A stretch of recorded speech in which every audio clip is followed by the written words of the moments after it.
Pada hari Kamis 10 Juni 2021, tim Komite Pembentukan Provinsi Pulau Sumbawa atau KP3S Jakarta melakukan audiensi dengan Badan Keahlian Dewan Perwakilan Rakyat Republik Indonesia dan tim KP3S diterima di ruangan pertemuan Kepala Badan Keahlian DPR RI, Gedung Sekretariat Jenderal dan Badan Keahlian DPR RI Jakarta. Dalam sambutannya, Kepala Badan Keahlian DPR RI, Lino Setius Samsul menyampaikan bahwa sampai saat ini ada beberapa wilayah yang sangat aktif menyuarakan pemekaran, termasuk di dalamnya adalah Nusa Tenggara Barat dengan target pembentukan Provinsi Pulau Sumbawanya. Dan Badan Keahlian RI pun akan melakukan beberapa langkah strategis ke depan agar bisa mewujudkan pemekaran wilayah baik untuk kabupaten, kota maupun provinsi. Lalu kemudian yang paling kencang aspirasinya itu ya Sumatera Barat, NTT, terus Bali ya. Sebenarnya NTB nggak terlalu ini ya. NTB, kalau malah NTB itu pas saya ke sana Pak, mereka malah inginnya tuh pemekaran bukan yang begini gitu. Kamu ngomong NTT atau NTB? NTB. Hah? NTB. Oh iya. Ya itu nanti biarkan mereka yang bicara.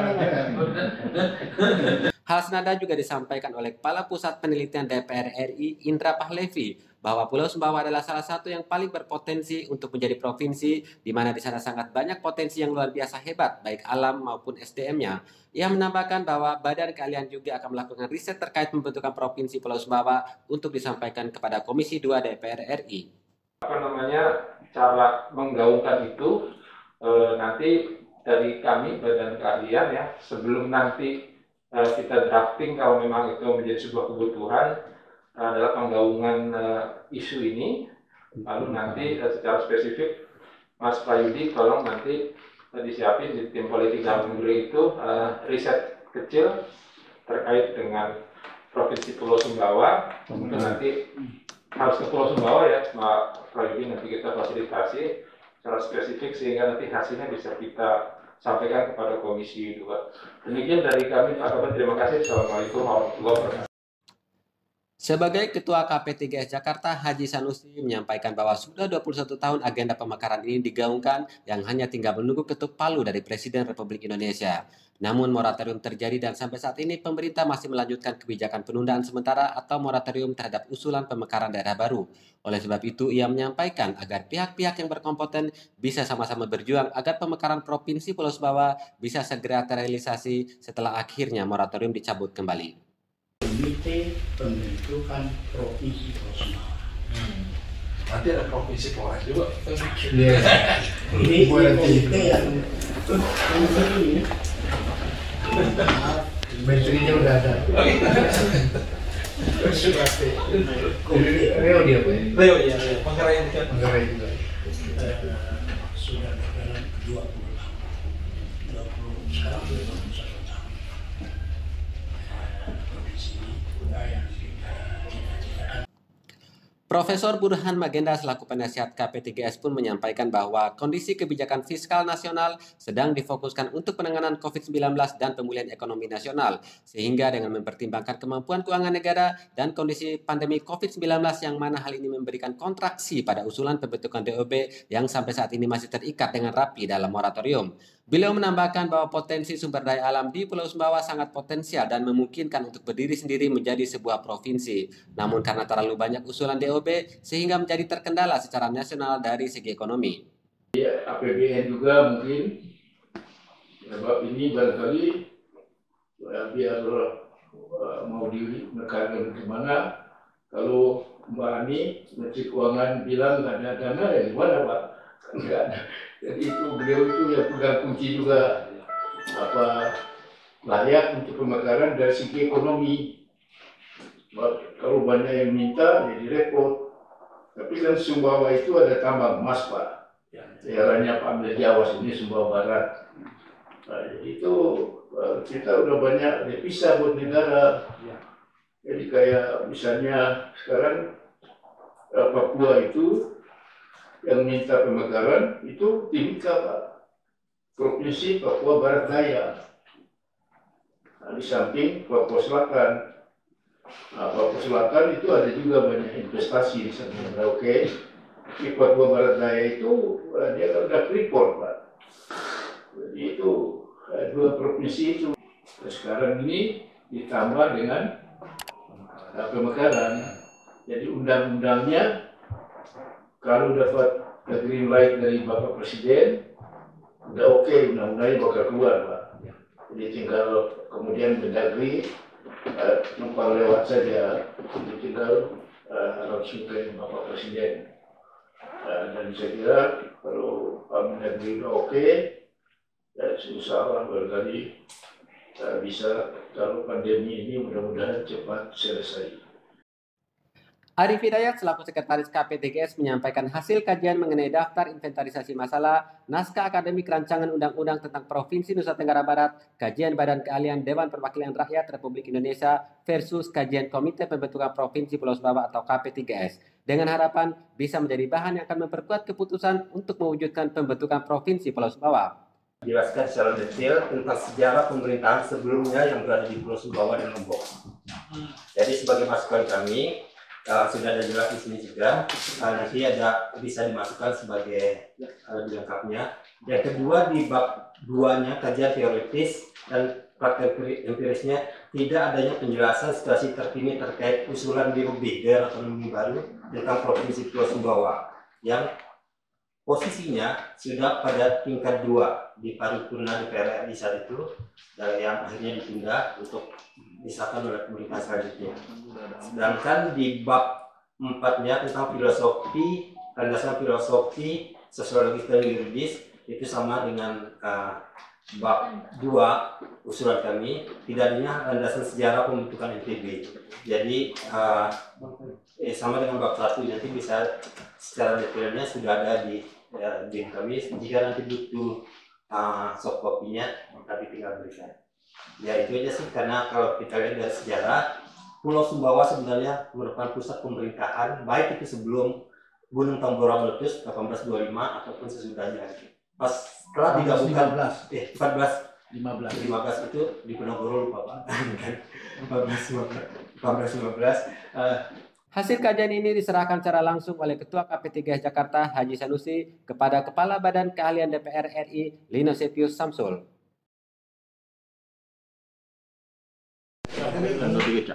Seperti apa, Pak? Ya, kami ingin supaya hal-hal yang lama yang sudah sejak tahun 2014 itu di mana Provinsi Pulau Sumbawa itu memang sudah final. Cuma karena kondisi situasi yang sekarang seperti COVID ini, jadi Provinsi Pulau Sumbawa itu kelihatannya tertunda.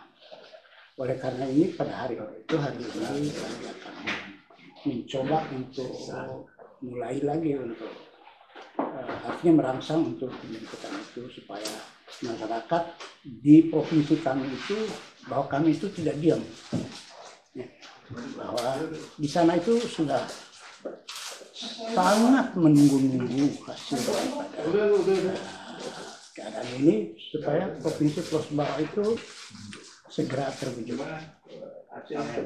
Dan Sudah selesai juga. Sesuai juga dengan usulan daripada pemerintah waktu tahun 2014 itu, beberapa provinsi yang sudah final itu yang tertunda dilimpahkan atau serahkan pada pemerintahan yang baru. Jadi sekarang sudah mau 2 periode, kelihatannya itu masih belum terbuka mengenai dibukanya pemekaran itu. Harapan kami setelah selesai ini dan juga Provinsi Papua, setelah Provinsi Papua itu terjadi, kami mengharapkan ada imbalan daripada daerah non Papua supaya kami mendapat suatu informasi juga waktu isu dulu pemekaran daripada Provinsi Pulau Sumbawa dan lain-lain yang non Papua ditunda karena provinsi artinya Papua waktu itu tidak ada yang dimekarkan. Nah, demikian isunya waktu itu sehingga terpaksa kami yang di non Papua termasuk Provinsi Pulau Sumbawa itu ditunda. Nah, itu waktu Di Tangerang apa? Ya, ada.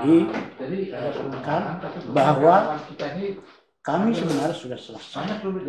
Oh, Ya, yang terakhir itu kan gubernur telah memberikan SK oleh Gubernur Zulkifli PGB. Beliau sudah memberikan suatu penyesuaian bahwa Provinsi Pulau Sumbawa itu setuju berpisah dengan NTB. Ya, NTB. Malahan dari beberapa partai politik seperti PDI Perjuangan sangat setuju supaya segera diwujudkan Provinsi Pulau Sumbawa ini pisah dari Lombok. Itu dari yang saya lihat di YouTube itu mengenai pendapat daripada PDIP Nusa Tenggara Barat. Jadi kemudian kami juga melihat bahwa sekarang perwakilan di DPR pusat sekarang udah pisah dengan DPR yang dari Lombok. Jadi DPR dari Pulau Sumbawa itu mewakili orang-orang dari Pulau Sumbawa mewakili Pulau Sumbawa. Begitu juga yang dari Lombok wilayahnya beda, dia putusan dari Lombok. Jadi kelihatan ini memang sudah kelihatan semuanya disetujui baik oleh rakyat Sumbawa dan para Lombok. Ya kami lihat sekarang seperti ini, kalau kemudian mengatakan bahwa ini sebenarnya kesalahan sejarah. Kesalahan sejarah. Seharusnya ibu kota itu berada di Pulau Sumbawa, tetapi sekarang kelihatan sangat timpang pembangunan daripada NTB dan Sumbawa. Padahal Sumbawa itu punya potensial untuk negara. Di situ ada tambang emas Newmont. Nah, itu akan terbagi juga ke daerah-daerah. Itulah supaya Pulau Sumbawa itu bisa berdiri sendiri, bisa maju dengan seperti di Lombok itu. Jadi ya itu kami merasa itu. Mudah-mudahan saya sampaikan salam kepada pemerintah 1.540.000 orang.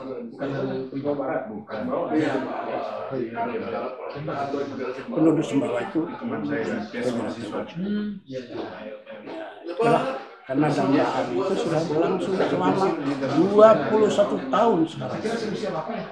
Itu yang saya lakukan. Mudah-mudahan itu yang ya, seperti apa Pak? Iya, jadi Komite Persiapan Provinsi Sumbawa ini datang menyerahkan semacam naskah akademik ya mengenai pemekaran provinsi untuk pembentukan Provinsi Sumbawa Barat. Tentunya kami sebagai badan keahlian akan melakukan kajian ya dan juga riset bahkan seminar ya untuk memikirkan kembali soal agenda pemekaran wilayah di Indonesia ini. Itu saya kira yang bisa kami lakukan sebenarnya supaya nanti bisa menjadi pemikiran bagi pemerintah untuk memulai lagi pemekaran yang tadinya lakukan moratorium hampir 10 tahun. Nah, kita lihat nanti barangkali akan dimulai lagi dengan Provinsi Papua. Nah, diharapkan setelah pemekaran Provinsi Papua yang nanti akan diatur dalam Undang-Undang Otsus, itu juga membuka lagi wacana dan kesempatan bagi provinsi lain. Karena kalau saya tidak salah dulu pemekaran juga berhenti karena ada persoalan di Papua.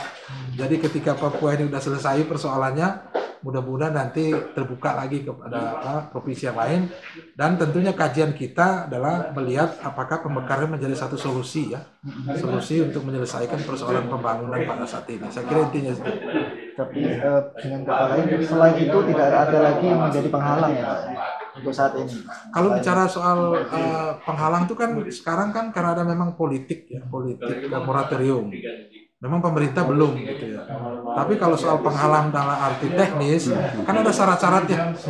Undang-Undang Nomor 23 itu mengatur tentang proses dan syarat-syarat yang harus bisa menjadi yang harus dipenuhi kalau melakukan pemekaran daerah. Ada syarat-syaratnya.